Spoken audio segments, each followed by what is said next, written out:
Et bonjour à tous, vous êtes sur Graal TV, et aujourd'hui on va tâcher de répondre à une question existentielle de rôliste. Peut-on en apprendre plus sur soi-même au cours d'une partie de jeu de rôle?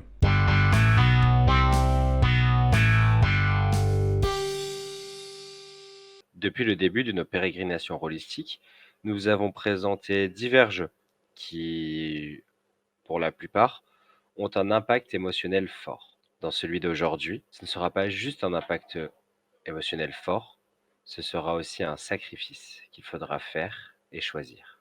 Et ce jeu, c'est Terre de Sang. Terre de Sang, qu'est-ce que c'est? C'est un jeu où vous allez incarner des naufragés qui arrivent sur une terre inconnue. Mais plus qu'une terre explorée, ça va être un véritable voyage d'introspection envers eux-mêmes qu'ils vont devoir faire. Le tout pour arriver au moment culminant du scénario, qui sera le moment du sacrifice.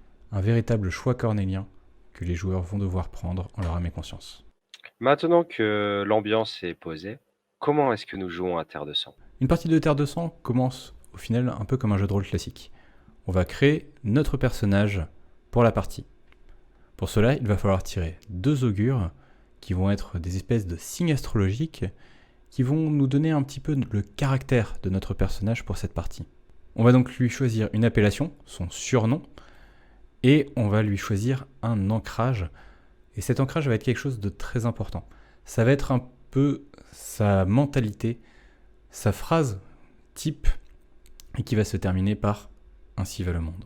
Cet ancrage sera donc tour à tour le meilleur atout et le plus mauvais de votre personnage, car clairement, il va falloir jouer dessus pour pouvoir préparer la partie du sacrifice. Ensuite, nous allons également choisir un setting. On va définir ensemble le canon esthétique des terres sauvages sur lesquelles nous avons fait naufrage. Bien sûr, nous n'allons pas rentrer dans les détails. Cela va se faire au fur et à mesure de l'exploration des joueurs.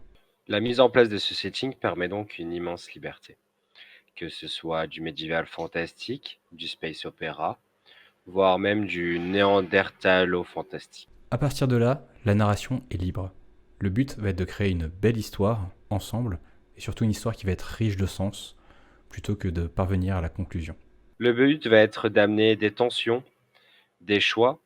Que vont faire vos personnages pour survivre? Quelles vont être leurs ambitions? Vont-ils s'abandonner aux terres sauvages ou vont-ils décider d'aller plus loin dans leur réflexion et dans leur exploration?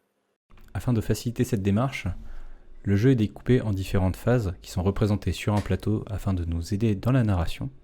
Nous aurons donc une phase dite d'exploration où l'on va un peu découvrir l'univers, suivie et entremêlée d'une phase d'introspection qui va nous donner un peu le ressenti de nos personnages, en quoi ça lui rappelle sa vie précédente avant le naufrage et en quoi ce décor va le toucher particulièrement. Cette phase d'introspection, cette phase d'exploration vont permettre aux personnages d'apprendre à se connaître plus en profondeur, de se livrer les uns aux autres. Et ça permettra au joueur qui a l'inspiration, qui a la bonne fibre dramatique, de proposer le conflit, qui est un véritable choix moral qui va devoir être discuté et qui va devoir être résolu par consensus. Et c'est souvent ce moment où un personnage fait preuve d'abnégation et de sacrifice et se retrouve à abandonner tout parti de lui pour pouvoir faire avancer l'histoire. Ce conflit est tellement important que ça va changer la vision du personnage et il va donc devoir changer son ancrage en fonction du choix qui aura été fait. À partir de là, il vous reste deux choix, conclure ou recommencer. Car dans Terre de Sang, il n'y a pas de fin véritable au scénario. On ne cherche que l'évolution de notre personnage et il n'est pas question de sortir un jour des terres sauvages. Cette introspection et ce centrage sur les joueurs et sur vos personnages, sur vous, se fait de façon évidente, car Terre de Sang est dépourvu de PNJ. La règle stipule même qu'il n'y en a pas. On peut trouver des traces de leur passage, on peut trouver des cités abandonnées, mais on ne trouvera jamais une autre personne vivante que celles autour de la table. Terre de Sang vous offre un univers libre à composer entre vous. Donc, pas de sitting embêtant, vous jouerez ce que vous avez envie.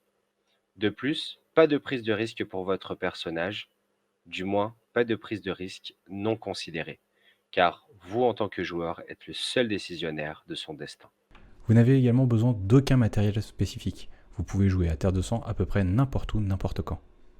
Le jeu est disponible à prix libre sur la page de l'éditeur ou également en version imprimée sur le Lulu.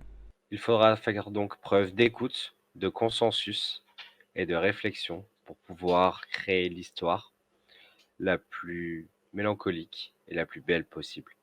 Le jeu met vraiment l'accent sur le drame et on a une forte connexion avec notre personnage dès le début, car on a toute cette mécanique d'introspection et fatalement on a tendance à faire un parallèle avec nous-mêmes.